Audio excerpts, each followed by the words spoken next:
Norma Konstitusional UUD NKRI tahun 1945 dan konstitusionalitas ketentuan perundang-undangan di bawah UUD. Pengenalan anggota kelompok 3. Halia Cahyatun Najwa, Ali Kurnia Agustin, Virginia Sasmita, Hazai Nailah Ludi Elsafira, Najwa Yuniar Firman Ali, Rifa Aprilia Ayu Pradana. Urgensi konstitusional dalam kehidupan berbangsa dan bernegara. Apa itu konstitusi? Konstitusi adalah kumpulan aturan dan ketentuan yang mengatur ketatanegaraan suatu negara. Konstitusi merupakan hukum dasar tertinggi dalam suatu negara. Jenis konstitusi dibagi menjadi dua. Yang pertama adalah konstitusi tertulis. UUD tahun 1945 merupakan contoh konstitusi tertulis yang berperan sebagai hukum tertinggi NKRI, the Supreme Law of the Land.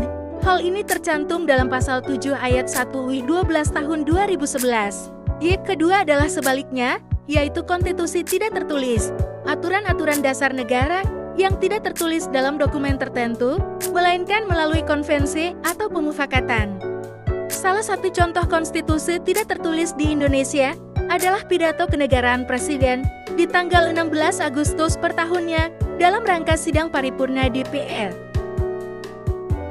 Konstitusi memiliki fungsi khusus untuk menentukan dan membatasi kekuasaan negara, serta menjamin dan melindungi hak-hak warga negara dan hak asasi manusia. Pentingnya konstitusi bagi negara yakni pemberi pegangan sekaligus pedoman dalam menjalankan kekuasaan negara. Tanpa konstitusi, sebuah negara tidak akan mencapai tujuan yang sesuai dengan harapan masyarakatnya. Tanpa konstitusi, tidak ada yang mengatur hak-hak asasi warga negaranya. UUD tahun 1945 adalah konstitusi resmi negara Indonesia. Sebagai konstitusi UUD tahun 1945 mengatur dasar hukum negara, menetapkan prinsip-prinsip pemerintahan dan melindungi hak-hak warga negara. Berikut beberapa poinnya. 1. Historis. 2. Amandemen. 3. Sumber kedaulatan. 4. Pembagian kekuasaan. 5. Keperlindungan HAM. 6. Sistem pemerintahan. 7. Pancasila. Bagaimana sumber historis, sosiologis, dan politik tentang konstitusi dalam kehidupan berbangsa negara Indonesia? Sumber historis, sejarah pembentukan konstitusi, meneliti bagaimana konstitusi Indonesia, seperti Undang-Undang Dasar tahun 1945 UUD tahun 1945, dibentuk dan diubah. Proses ini melibatkan peristiwa-peristiwa penting seperti Proklamasi Kemerdekaan tahun 1945, Sidang BPPKI dan PPKI. Pengaruh kolonial dan prakolonial, memahami bagaimana pengaruh penjajahan Belanda dan sistem pemerintahan sebelum penjajahan mempengaruhi pandangan tentang konstitusi di Indonesia. Perubahan konstitusi, menganalisis amandemen konstitusi dan perubahannya seiring waktu, termasuk amandemen UUD tahun 1945 pada tahun 1999 sampai tahun 2002 yang memperkenalkan reformasi penting dalam struktur dan fungsi negara.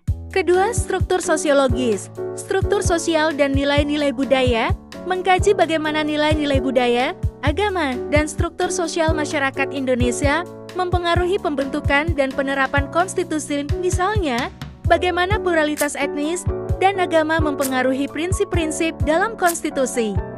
Peran masyarakat sipil, meneliti bagaimana partisipasi masyarakat sipil dan berbagai kelompok sosial berkontribusi terhadap proses legislasi dan perubahan konstitusi.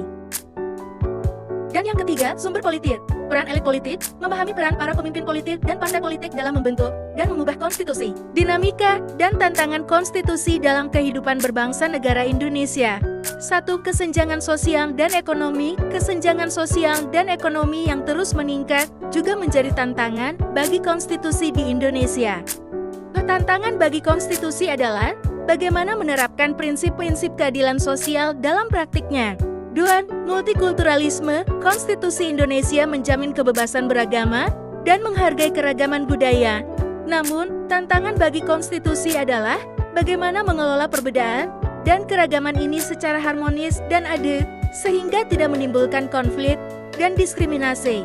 3. Penegakan hukum dan pengawasan konstitusi. Salah satu tantangan besar adalah penegakan hukum yang konsisten dengan ide tahun 1945, masalah korupsi, ketidakadilan, dan penyalahgunaan kekuasaan. Pengawasan dan penegakan konstitusi memerlukan integritas lembaga-lembaga negara serta partisipasi aktif masyarakat untuk memastikan bahwa konstitusi diimplementasikan secara adil dan merata. 4.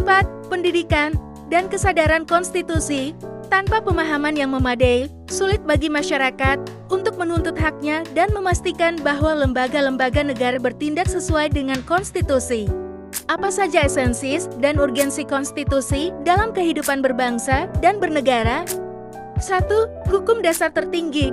2. Pembatasan kekuasaan. 3.